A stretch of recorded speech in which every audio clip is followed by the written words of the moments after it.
தேவதை அவள் ஒரு தேவதை, அழகிய பூமுகம் காணவே ஆயுள்தான் போதுமோ? காற்றிலே அவளது வாசனை, அவளிடம் யோசனை கேட்டதால் பூக்களும் பூகுமோ? அழகாய் மனதை பறித்து விட்டாலே. நான் அஞ்சலி அக்காக்காக தான் மாமாவை கல்யாணம் பண்ணிக்கணும்னு நினைக்கிறேன்.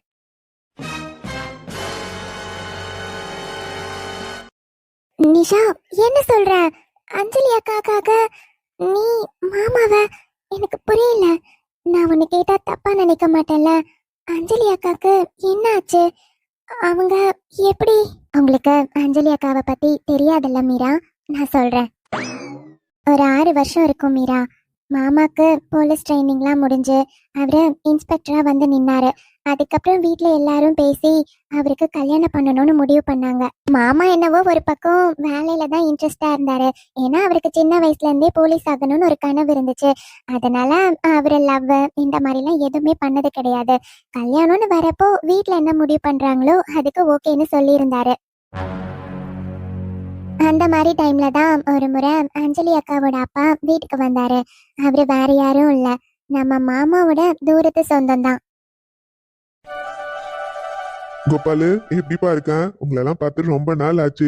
அம்மா லலிதா, நல்லா இருக்கியாம்மா? நல்லா இருக்கேனே. நீங்க 2 பேரும் எப்படி இருக்கீங்க? ஆமா, அஞ்சலி குட்டி எங்க? நல்லா இருக்காளா? அவளை கூட்டிட்டு வரலையானே? அஞ்சலிக்கு ஃபைனல் செமஸ்டர் நடக்குதுமா. இன்னும் 2 எக்ஸாம் இருக்கு. இன்னைக்கு எக்ஸாம் எழுத தான் போயிருக்கான். அதனாலதான் பிள்ளை வரல. அப்படியா? வரப்ப அவளை கூட்டிட்டு வந்திருக்கலாம் இல்லையா? அவளை பார்த்து கூட 2 வருஷம் ஆச்சு. நல்லா வளர்ந்துருப்பான்ல? ஆமா கோபாலு. அண்ணே, அம்மா அப்பாலாம் எப்படி இருக்காங்க? நல்லா இருக்காங்களா? எல்லாரும் நல்லா இருக்காங்கம்மா. இங்க பாருப்பா கோபாலு, நான் எதுவும் சுத்தி வளைச்சு பேச விரும்பல. நான் எதுக்காக வந்தனோ அந்த விஷயத்த பட்டுன்னு போட்டு உடைச்சிடுறேன். அட என்னையா, ஏதோ காரியத்தோட தான் வந்திருக்க போலியே. சரி சரி, சொல்லு சொல்லு, என்னன்னு கேப்போம். டேய், புள்ள படிப்பு முடிக்க போறாடா. அத சொன்னியே. என்னடா நீ என்ன சொல்ல வரேன்னு உனக்கு புரியலையா? இங்க பாரு, சக்திய பத்தி கேள்விப்பட்டேன். போலீஸ் ட்ரைனிங்லாம் முடிஞ்சு இன்ஸ்பெக்டரா வந்திருக்கானாமே. ஆனா வெளியில இருந்து வேலை பாக்குறான்னு கேள்விப்பட்டேன். ஆமாப்பா, எடுத்தோடனே நம்ம ஊருக்கு கொடுக்க மாட்டாங்க பத்தியா? அதான்ப்பா, பக்கத்து ஊர்ல இருந்து வேலை பாக்குறான். தினமும் வந்துட்டு போக முடியாதுன்னு அங்கேயே வீடு எடுத்து தங்கியிருக்கான். நல்லாதான்ப்பா வேலை போயிட்டு இருக்கு. அதான் கேள்விப்பட்டேன்யா. சின்ன வயசுல இருந்து அவன் சொன்ன மாதிரியே ஒரு போலீஸ் ஆயிட்டானாட்டு இருக்கே.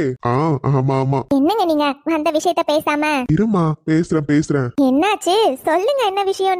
இல்ல, புள்ளையும் படிப்பு முடிக்க போறான். நம்ம சக்தியும் நல்ல வேலையில இருக்கான் பத்தியா?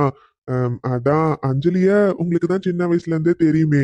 என் புள்ளைய பத்தி நான் உங்களுக்கு சொல்லணும்னு இல்ல. அவளுக்கும் இந்த குடும்பம்னா ரொம்ப பிடிக்கும். அதான் சக்திய அஞ்சலிக்கு கேட்கலாமேன்னு வந்தோம். என்னென்ன சொல்றீங்க? இத பத்தி நாங்க யோசிக்கவே இல்லையே. பையனுக்கு பொண்ணு பாக்குறதெல்லாம் பாத்துக்கிட்டு தான் இருக்கோம். ஆனா நம்ம அஞ்சலிய நாங்க நினைக்கல. நான் கூட அஞ்சலி இன்னும் படிச்சுட்டே இருக்கான்னு தான்யா நினைச்சேன். பரவாயில்லையே, புள்ள படிப்பு முடிக்க போறாளா? கரெக்டு தான். வெளியே அங்கங்க சக்திக்கு பொண்ணு பாக்குறதுக்கு நமக்குள்ளேயே ஒரு புள்ள இருக்கா. நல்லதா தான் இருக்கு. சரியா, நான் சக்தி கிட்ட கேட்டு பார்த்துட்டு சொல்லட்டுமா? சரி கோபாலு, நீ பொறுமையா கேட்டுட்டு சொல்லு. பிள்ளைங்களுக்கு பிடிச்சாதான் கல்யாணம் பண்ணி வைக்க போறோம். நாங்க அஞ்சலி கிட்ட கேட்டுட்டு தான் வந்தோம். பிள்ளைக்கு நாங்க எந்த வாழ்க்கைய பார்த்து கொடுத்தாலும் சரின்னு சொல்லிட்டா. எங்க மனசுலதான் சக்திக்கு கொடுக்கலாமேன்னு ஒரு ஆசை வந்துச்சு. நீ சக்தி கிட்ட கேட்டுட்டே சொல்லியா, ஒன்னும் பிரச்சனை இல்ல. அண்ணே, கவலையே படாதீங்க. சக்தி மனசுலயும் வேற எந்த பொண்ணும் இல்ல. அவனும் சரின்னு தான் சொல்லுவான். இருந்தாலும் ஒரு வார்த்தை பிள்ளை கிட்ட கேட்டுக்கிறோம். இன்னைக்கு நைட்டு கேட்டுட்டு நாளைக்கு காலையில பதில சொல்லிடுறோண்ணே. சரிம்மா, சரி. சரி நீ, அதான் உங்ககிட்ட பேசிட்டு போலான்னு வந்தோம். நாங்க அப்படியே கிளம்புறோம். இது நல்ல கதையா இருக்கே. நம்ம வீட்டுக்கு வந்துட்டு சாப்பிடாம கிளம்புறேன்னு சொல்லிட்டு இருக்கீங்க. அதெல்லாம் முடியாது. 10 நிமிஷத்துல சாப்பாட ரெடி பண்ணிடுவேன். எல்லாம் சாப்பிட்டுட்டு தான் போறீங்க. இல்லம்மா தங்கச்சி. அட சும்மா இருங்கண்ணே. சரிம்மா, சொன்னா நீ கேட்கவா போறேன். ரெடி பண்ணு. இன்னைக்கு என் தங்கச்சி கையால சாப்பிட்டுட்டு போறேன். அவங்க வந்து அந்த மாதிரி பேசிட்டு போனதுக்கு அப்புறம் நைட்டு மாமா கிட்டயும் பேசி வீட்லயும் எல்லாரும் கலந்து பேசி அவர்கிட்ட சம்மதமும் வாங்கிட்டாங்க மீரா. அதுக்கப்புறம் ஒரு நல்ல நாள் பார்த்து எல்லா சம்பிரதாயமும் நடந்துச்சு. அவங்க 2 பேருக்கும் நல்லபடியா கல்யாணமும் ஆச்சு. ஆனா என்ன, வீட்டுல எல்லாருக்கும் ஒரு சின்ன வருத்தம். மருமக கூடவே இருக்கணும்னு நினைச்சாங்க. ஆனா மாமாவோட வேலை வெளியூர்ல இருக்கிறனால அக்காவும் அங்கதான் போய் இருக்கிற மாதிரி இருந்துச்சு. ஏதாச்சும் விசேஷம்னா வீட்டுக்கு வந்துருவாங்க. மத்தபடி மாமாவும் அக்காவும் தனியா தான் இருந்தாங்க. அஞ்சலி அக்கா வந்ததுக்கு அப்புறம் ரொம்ப ஹாப்பியா இருக்கும் தெரியுமா. ரொம்ப ஜாலியா இருப்பாங்க, நல்லா பேசுவாங்க, சூப்பரா சமைப்பாங்க. அவங்க சமைச்சாங்கன்னா வீட்ல எல்லாரும் உட்காந்து சாப்பிட்டுட்டே இருப்பாங்க. ரொம்ப பாசமா இருப்பாங்க எல்லார்கிட்டயும். இப்படியே அவங்க லைஃப் நல்லா தான் போயிட்டு இருந்துச்சு. அப்புறம் 2 இயர்ஸ்க்கு அப்புறம் தான் அபி பிறந்தான். அபி பிறந்து 3 மந்த்ஸ் தான் அவங்க அம்மா வீட்டில் இருந்தாங்க. அதுக்கப்புறம் மாமாவை விட்டு அவங்களால பிரிஞ்சிருக்கவே முடியல. திரும்பவும் மாமா கிட்டே வந்துட்டாங்க. அந்த டைம்ல தான் எனக்கும் இனியாக்கும் செமஸ்டர் ஹாலிடே வந்துச்சு. அஞ்சலி அக்காவே ஃபோன் பண்ணி என்னையும் இனியாவும் அங்கே வந்து இருக்க சொன்னாங்க. அதனால நானும் இனியாவும் அங்கே போய் ஒரு 1 மந்த் ஸ்டே பண்ணிட்டு வரலான்னு போயிருந்தோம். அங்கே போய் ஒரு 3-4 டேஸ் நல்லா தான் போச்சு, ஜாலியாக இருந்தோம். அப்புறம் ஒரு ப்ராப்ளம். அம்மா ஒரு சைல்டு அபியூஸ் கேஸ்ல 2 பேரை பிடிச்சி ஜெயில போட்டிருந்தாரு. அவங்க திடீர்னு ஜெயில இருந்து தப்பிச்சிட்டாங்கன்னு ஒரு phone call. Stop it Krishna, I don't want any reasons. எவ்வளவு கஷ்டப்பட்டு அவனை பிடிச்சி ஜெயில போட்டான், அவன் தப்பிச்சிட்டான்னு ஈஸியா சொல்லிட்டு இருக்கீங்க. கொஞ்சம் கூட உங்களுக்கு ரெஸ்பான்சிபிலிட்டியே இல்லல்ல சார். இல்ல சார், அது I don't want any chilli reasons. Okay sir, sorry sir. இப்ப என்ன சார் பண்றது? ஆமா, இப்ப கேளுங்க அடுத்து என்ன பண்றதுன்னு. அவன் எத்தனை சின்ன பிள்ளைங்க லைஃப்ல விளையாடி இருக்கான்னு உங்களுக்கு தெரியும்ல. எத்தனை குழந்தைங்கள ச்சே, அவனுக்கு அவ்வளவு பெரிய தண்டனை கொடுத்தான், ஈஸியா தப்பிச்சிட்டான்னு வந்து சொல்றீங்க. இவ்ளோ கேர்லெஸ்ஸா பதில் சொல்றீங்கல்ல சார். Sorry sir. ஆமா, செய்யற தப்பெல்லாம் செஞ்சுட்டு சாரி மட்டும் கரெக்டா கேட்டுருங்க. போனை வைங்க, வரேன். ச்சே, irritating idiots. சக்தி, என்னாச்சு? ஏன் இவ்ளோ டென்ஷனா இருக்கீங்க? அஞ்சு 2 மந்த்ஸ்க்கு முன்னாடி தான் அந்த சைல்டு அபியூஸ் கேஸ்ல அவனை புடிச்சு ஜெயில போட்டேன். எவ்வளவு கஷ்டப்பட்டு அவனை புடிச்சோம் தெரியுமா? ஆதாரத்தெல்லாம் சேகரிக்கிறதுக்குள்ள போதும்னு இருந்துச்சு. ஆனா ஈஸியா அவன் தப்பிச்சுட்டான்னு போன் பண்ணி சொல்றாங்க. ச்சே, கொஞ்சம் கூட ரெஸ்பான்சிபிலிட்டியே இல்லாம அடுத்து அவன் என்ன பண்ண போறான்னு வேற தெரியல. உடனே நான் கிளம்பணும் அஞ்சு. புரியுது சக்தி, ஆனா என்ன பண்றது, தப்பிச்சிட்டாங்க. இப்போ நாம அதை பத்தி யோசிக்க முடியாதுல்ல. கண்டிப்பா ரொம்ப தூரம்லாம் போயிருக்க மாட்டாங்க, பக்கத்துல சரௌண்டிங்ஸ்ல தான் இருப்பாங்க சக்தி. சோ விசாரிக்க சொல்லுங்க. அவங்கள பார்த்தா ஏதாச்சும் சான்ஸ் இருக்குல்ல. நீங்க கிளம்புங்க சக்தி, போயிட்டு வாங்க. கண்டிப்பா உங்களால முடியும். திரும்பவும் அவங்கள பிடிச்சி ஜெயில போடுவீங்க சக்தி. சாரி அஞ்சு, உன்கிட்ட கோவமா பேசிட்டேனா என்ன? என்ன சக்தி நீங்க என்கிட்ட எங்க கோவமா பேசுனீங்க? அதெல்லாம் ஒண்ணும் இல்ல. நீங்க கிளம்புங்க சக்தி, போயிட்டு வாங்க. சரி, அபி எங்க? அபி எங்க இனியா கிட்டயும் நிஷா கிட்டயும் விளையாடிட்டு இருக்கான். நல்லா முழிச்சு பார்த்தேன், அவங்க கிட்ட கதை பேசிட்டு இருக்காங்க. அப்படியா? சரி சரி. சரி, 3 பேரும் லேடிஸா தான் வீட்ல இருக்க போறீங்க. பார்த்து பத்திரமா இருங்க. எனக்கு என்னமோ மனசுக்கு தப்பாவே தோணிட்டு இருக்குடி, என்னன்னு தெரியல. இங்க பாரு, யாரு வந்து கதவை தட்டினாலும் கதவை திறக்காதீங்க. ரூம்குள்ளே இருங்க, வீட்டுக்குள்ளே இருங்க, சரியா? யாரா இருந்தாலும் யாருன்னு கேட்டுட்டு அதுக்கப்புறம் நான் சொல்றது உனக்கு புரியுதுல்ல? எனக்கு புரியுது போலீஸ்காரரே, நான் உங்க பொண்டாட்டி. கொஞ்சம் கூடவா தெளிவா இல்லாம இருப்பேன். நான் பாத்துக்கிறேன், நீங்க டென்ஷன் ஆகாம போயிட்டு வாங்க. நீங்க போற வேலை கண்டிப்பா சக்சஸ் ஆகும். என் பொண்டாட்டினா பொண்டாட்டி தான். போதும் போதும், கிளம்புங்க. இந்தாங்க இந்த காஃபி. இல்லம்மா அஞ்சு, இப்ப காஃபி குடிக்கலாம் சுத்தமா டைம் இல்லடா. நான் உடனே கிளம்பி ஆகணும். எனக்கு ஒரு ஐடியா ஒண்ணு பண்ணுங்க. நீங்க 3 பேரும் கதவை சாத்திட்டு பக்கத்து வீட்டுல பாட்டி இருக்காங்கல்ல, அவங்க வீட்டுல போய் இருங்க, சரியா? வீட்டுல யாரும் இருக்க வேண்டாம், உடனே கிளம்பிடுங்க. என்ன சக்தி, புதுசா இப்படி எல்லாம் பயப்படுறீங்க? நான் எத்தனை நாள் தனியாவே வீட்ல இருந்திருக்கேன், அப்பெல்லாம் கூட நீங்க இப்படி பேசுனதில்ல. இன்னைக்கு என்ன? இல்லடா அஞ்சு, எனக்கு எது தப்பா படுது, அதனாலதான் சொல்றேன். உடனே வீட பூட்டிட்டு பக்கத்து வீட்டுல போய் இருங்க. நான் அவங்க கிட்ட பேசிக்கிறேன், நான் பாத்துக்கிறேன், சொன்னா கேளு. சரி சக்தி, உடனே நாங்க கிளம்புறோம். சரி, நான் போயிட்டு வரேன். அவங்க 2 பேருக்கும் எதுவும் தெரிய வேண்டாம், பயந்துருவாங்க. சரி, போயிட்டு வாங்க. என்னடி தங்கம், நான் தான் உன்னோட அத்தை. இங்க சொல்லு. அத்தை தான் எல்லா குழந்தைக்கும் வாயில முதல்ல வருமா? சொல்லுடா, அத்தை சொல்லு. நான் தான் இனியா அத்தை. என்னடா சொல்ற? அத்தைக்கு ஒண்ணும் புரியல. நல்லா பேசுறாளே எங்க அபிக்குட்டி. தங்கம், சூப்பரா பேசுறீங்க. நிஷா, நாம இவளை தூக்கிட்டு போயிடலாமா? பொம்மை குட்டி மாதிரி அழகா இருக்காடி. என்னால இவளை விட்டு இருக்கவே முடியாது. அண்ணியல் தான் கூட்டிட்டு போலாமா? என்னடி மாமா விட்டு வரான்னு தெரியலல்ல. சரி, நம்ம தான் 2 வீக்ஸ் இருக்க போறோம்ல, அதுக்கப்புறம் பாத்துக்கலாம். சரி சரி பொம்மை குட்டி. என்ன ஒண்ணு, ஏதாச்சும் பேசிட்டே இருக்கால? ஆமா ஆமா. என்னைக்கும் இல்லாம இன்னைக்கே சக்தி இவ்வளவு பயப்படுறாரு. போய் பக்கத்து வீட்டுல எல்லாம் இருக்க சொல்றாருனா அவ்வளவு சீரியஸா? சரி, அவர் சொல்லியும் கேட்காம இருந்தா நல்லா இருக்காது. இனியா, நிஷா. அனி வாங்க நீ. அனி, அபிக்குட்டி எவ்வளவு நல்லா பேசுறா. அனி ஏதாச்சும் பேச பேச நம்ம கூடவே பேசுறா. ஆமாக்கா. சரி சரி, அவ பேசுறதெல்லாம் இருக்கட்டும், வாங்க உடனே கிளம்பலாம். எங்க நீ? அது ஒண்ணும் இல்லம்மா, பக்கத்து வீட்ல பாட்டி மட்டும்தான் இருப்பாங்க. அவங்க பேர பிள்ளைங்களாம் வந்திருக்காங்க. அவங்களும் அபி கூட விளையாடிட்டு இருப்பாங்க. அதான் அபிய கூட்டிட்டு போனா அவங்களும் விளையாடுவாங்க பாத்தீங்களா. கொஞ்ச நேரம் நமக்கும் டைம் பாஸ் ஆகும். மாமா வேற டியூட்டிக்கு கிளம்பிட்டாரு, போர் அடிக்கும்ல. வாமா அங்க போயிட்டு வரலாமா? அப்படியா? சரிங்க, நீ போலாம். ஆனா எனக்கு யாரையும் தெரியாதே. அதெல்லாம் ஒண்ணும் இல்ல, நம்ம வீடு மாதிரி அவங்களும் நல்லா பழகுவாங்க. சரிங்கக்கா. ஒண்ணு பண்ணுங்க, அபிய தூக்கிட்டு முன்னாடி போயிட்டே இருங்க. நான் வீடெல்லாம் பூட்டிட்டு வந்துடுறேன். பக்கத்து வீடுதான். நீங்களும் கூடவே வாங்க. நீ இல்லம்மா, அத எல்லா ரூமும் பூட்டிட்டு தான் வரணும். மாமா எப்பயுமே அப்படிதான் சொல்லுவாரு. அதான் நான் எல்லாத்தையும் பூட்டிட்டு வரேன். நீங்க அபிய தூக்கிட்டு போங்க. கிளம்புங்க. சரிங்க நிஷா, கிளம்புங்கம்மா. அபிய தூக்குங்க. கிளம்புங்க கிளம்புங்க. சரிங்கக்கா. சரி, வீடை மட்டும் சீக்கிரமா பூட்டிட்டு கிளம்பலாம். இவங்க 3 பேரும் கிளம்பிட்டாங்கல்ல. சக்திக்கு ஒரு வார்த்தை ஃபோன் பண்ணி சொல்லிடணும். எங்க இருக்காருன்னு தெரியல. ரொம்ப டென்ஷனா வேற கிளம்புனாரு. என்ன சக்தி, இப்பதான் கிளம்புனீங்க, ஃபோன் பண்றீங்க? அஞ்சு எங்க இருக்கீங்க? பாட்டி வீட்டுக்கு போக சொன்னல, கிளம்பிட்டீங்களா எல்லாரும்? சக்தி, நான் மட்டும் தான் கிளம்பணும். அபி, நிஷா, இனியா 3 பேரையும் போக வச்சுட்டேன். இப்போ வீடெல்லாம் பூட்டிட்டு போகணும்ல சக்தி. அதான் வீடு பூட்டிட்டு அவ்வளவுதான், நானும் கிளம்பிட்டேன் சக்தி. என்ன அஞ்சு நீ விளையாடிட்டு இருக்க? வீட்டு போட்டுறது ரொம்ப முக்கியமா? நான் எவ்வளவு சீரியஸா சொல்லிட்டு இருக்கேன். ஷோ முதல்ல கிளம்பு. அவ்வளவுதான், கிளம்பிட்டேன் சக்தி. யாரு? அஞ்சு என்ன ஆச்சு? சக்தி, யாரும் வெளியில இருந்து டோர உதைக்கிறாங்க சக்தி. அஞ்சு யாரு? அஞ்சு யாருன்னு கேட்காத, பின்னாடி வாசல் வழியா வெளியே வா. அஞ்சு. சரி சக்தி.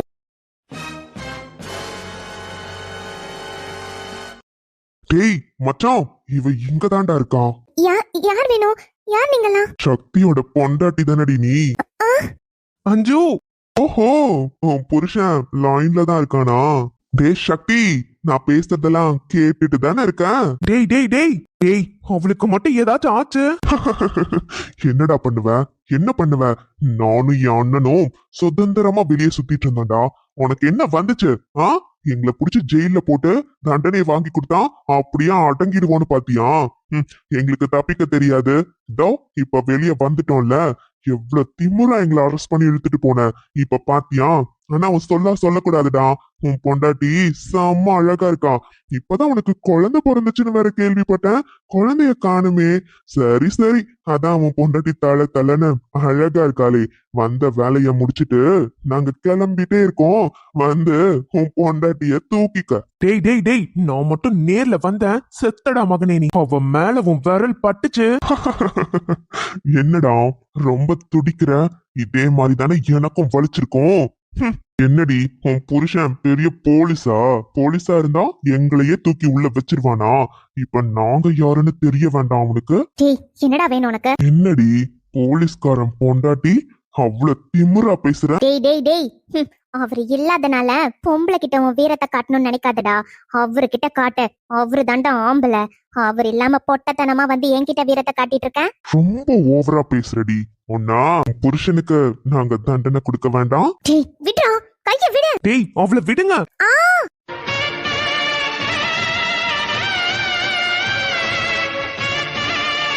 அஞ்சு அஞ்சு என்னடி ஆச்சு? அஞ்சு.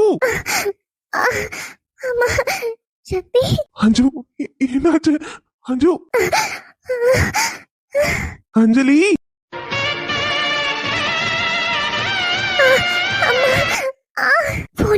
போன் கட் ஆயிடுச்சு. அம்மா இப்ப என்ன பண்றது? இனியா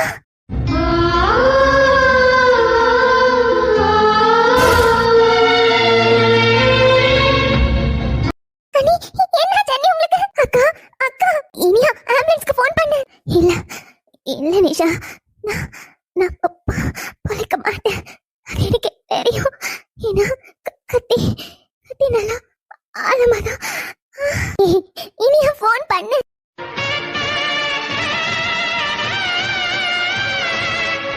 நான் போன் பண்ணிட்டேன். நீ அவ்வளவுதான். ஆம்புலன்ஸ் இன்னும் 10 நிமிஷத்துல வந்துருவாங்க. நீ உங்களுக்கு ஒண்ணும் ஆகாத. நீ என்ன நீ ஆச்சு? நல்லா நீங்க வீடு பூட்டிட்டு வரேன்னு சொன்னீங்க. பாப்பா அலறண்டா, நீ தூக்கிட்டு வந்தோம். என்னாச்சு? நீ அது பேசலாம். இப்போ முடியாது. இங்க பாரு, உங்க மாமா. நிஷா, நான் பழைக்க மாட்டேன். எனக்கு தெரியும். என் கவலைலாம் பிறந்து 4 மாசம் தான். இருக்காளோ அம்மா இல்லாம இவன் எப்படி? என்னக்கா பேசுறீங்க? அதெல்லாம் ஒண்ணும் இல்ல, உங்களுக்கு ஒண்ணும் ஆகாதுக்கா. ஆம்புலன்ஸ் வந்துருங்கக்கா, இன்னும் 5 நிமிஷத்துல வந்துரும். உடனே ஹாஸ்பிட்டல் போயிடலாம்க்கா. கண்டிப்பா உங்களுக்கு ஒண்ணும் ஆகாதுக்கா. ஆமா, நீ பயப்படாம தைரியமா இருங்க. நீ உங்களுக்கு ஒண்ணும் ஆகாத. நீ இல்லம்மா, எனக்கு தெரியும். என் கவலைலாம் உங்க எல்லார் கூடயும் நல்லா ரொம்ப வருஷம் சந்தோஷமா வாழணும்னு நினைச்சேன். ஆனா அது முடியாது. எனக்கு தெரியும். இங்க பாரு நிஷா, உன்கிட்ட நான் உனக்கு கேட்பேன். எனக்காக அதை செய்வியா? என்னக்கா என்கிட்ட இப்படி கேக்குறீங்க? உங்களுக்காக என் உயிரை கூட கொடுப்பேன்க்கா. என்ன வேணும்னு சொல்லுங்க, எதுவா இருந்தாலும் நான் செய்வேன்க்கா. என்னோட கடைசி ஆசையா உன்கிட்ட ஒண்ணு கேக்குறேன் நிஷா. நீ சக்தி மாமாவை கல்யாணம் பண்ணிக்கணும். அக்கா என்ன பேசுறீங்க? சக்தி மாமாவை நான் எப்படிக்கா? அக்கா உங்களுக்கு ஒண்ணு ஆகாதுக்கா. இல்ல நிஷா, என் பொண்ணுக்கு நீ அம்மாவா இருக்கணும். வேற யாரையும் என்னால நம்ப முடியாது. வேற யார் வந்தாலும் என் பொண்ணு அவங்க பொண்ணு மாதிரி பாப்பா பார்க்க மாட்டாங்க நிஷா. ஆனா நீ அவ்வளவு பொண்ணாதான் நினைப்ப. உன்னை பத்தி எனக்கு நல்லா தெரியும். அதே குடும்பத்துல உன்னை ரொம்ப வருஷமா பாக்குறேன்ல, எனக்கு தெரியும் நிஷா. இங்க பாரு, உன் சக்தி மாமா கண்டிப்பா வேற யாரையும் கல்யாணம் பண்ணிக்க மாட்டாரு. ஆனா என் பொண்ணு அனாதை ஆயிடக்கூடாது நிஷா. அவ அம்மா இல்லாம வளரக்கூடாது. ஒரு பொட்ட பிள்ளை அம்மா இல்லாம எப்படி வளர முடியும் சொல்லு? பாரு, நீ சக்தி மாமாவை கல்யாணம் பண்ணிக்கணும். என் பொண்ணுக்கு நீதான் அம்மாவா இருக்கணும் நிஷா. எனக்காக இதை செய்வியா? எனக்கு சொல்லு நிஷா, எனக்கு சத்தியம் பண்ணி கொடு.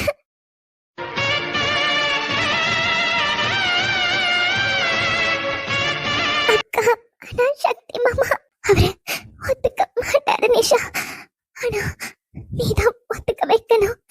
பொண்ணுக்காக ஒத்துக்க வைக்கணும். இப்ப இருந்து இவ என் பொண்ணு இல்ல, உன் பொண்ணு. இவளை நான் உன்கிட்ட கொடுக்கிறேன், உன்கிட்ட ஒப்படைக்கிறேன் நிஷா. இவ இந்த நிமிஷம் உன் பொண்ணு. என்ன நிஷா யோசிச்சுட்டு இருக்க? அண்ணி இப்படி கேக்குறாங்க. அன்னைக்கு ஒண்ணு ஆகாது. ஆனா அண்ணி கேக்குற சத்தியத்தை பண்ணி கொடடி. அக்கா சரிங்கக்கா, உங்களுக்கு ஒண்ணு ஆகாதுன்னு எனக்கு நம்பிக்கை இருக்குக்கா. அப்படி ஒருவேளை ஏதாச்சும் அபி என் பொண்ணுக்கா, அவளை என் பொண்ணாதான் பாப்பேன். உங்களுக்காக நான் இது பண்றேன்க்கா. இது சத்தியம். எனக்கு போதும் நிஷா. நான் இப்போ நிம்மதியா கண்ண மூடுவேன். மாமாவை மட்டும் ஒரு முறை பார்த்தா போதும். சக்தி, அஞ்சு, சக்தி.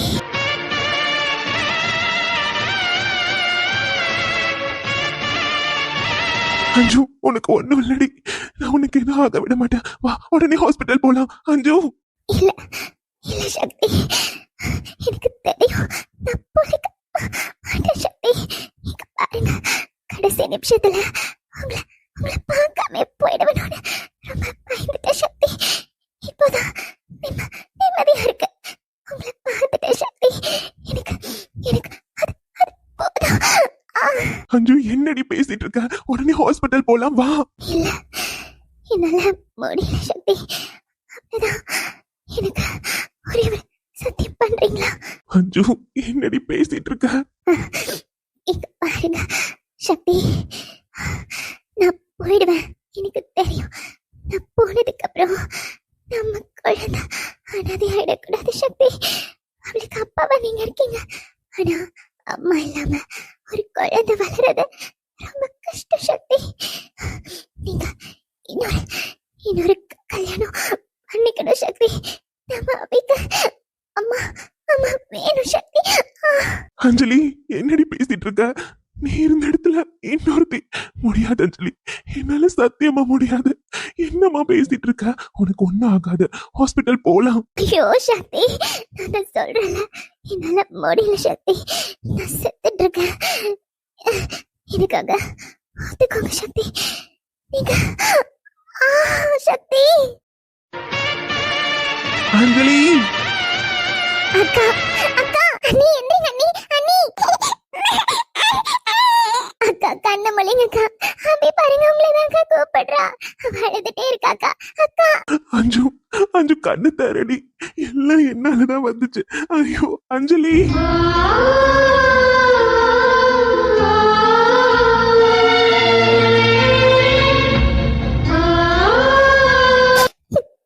இப்படிதான் மீரா அஞ்சலி அக்கா உயிரை எங்க மாடியிலே போச்சு. அந்த நிகழ்வை இப்ப நினைச்சா கூட எங்களால தாங்கிக்கவே முடியாது தெரியுமா. என்கிட்ட அக்கா சத்தியம் வாங்கினாங்க.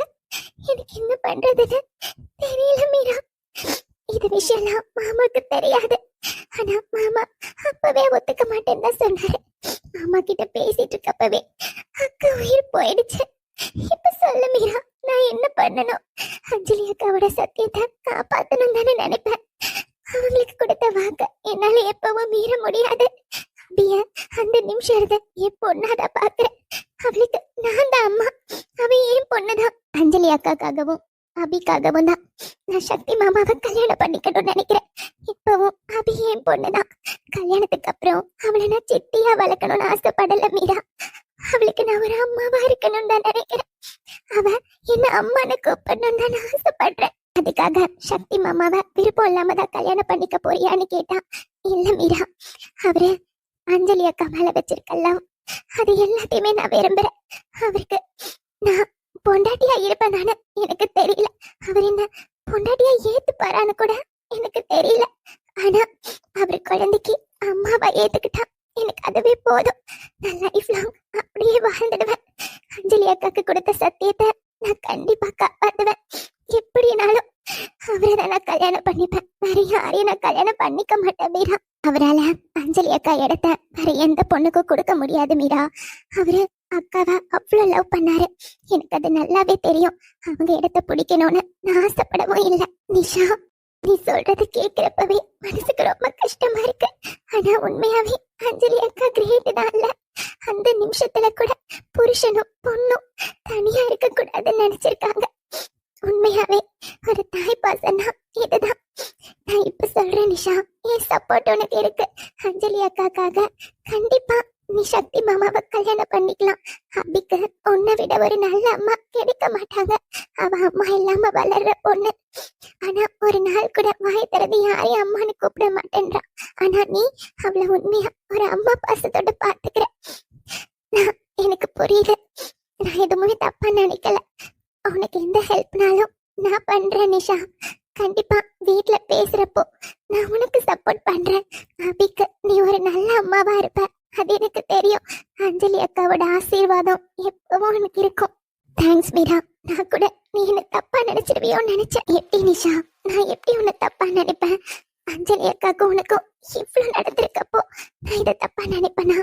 நீ கவலைப்படாத நிஷா. நீதான் கண்டிப்பா அபிக்கு ஒரு நல்ல அம்மாவா இருப்ப. உன்னை தவிர வேற யார் அந்த இடத்துக்கு வந்தாலும் அபிக்கு அம்மாவா இருப்பாங்களான்னு தெரியாது. ஆனா சக்தி மாமா கோபமா தான் இருப்பாரு. இருந்தாலும் அபிக்கு ஒரு நல்ல அம்மா கிடைப்பாங்க. கண்டிப்பா நீ கவலைப்படாத. கண்டிப்பா சக்தி மாமாக்கும் உனக்கும் தான் கல்யாணம் நடக்கும். தேங்க்ஸ் மீரா.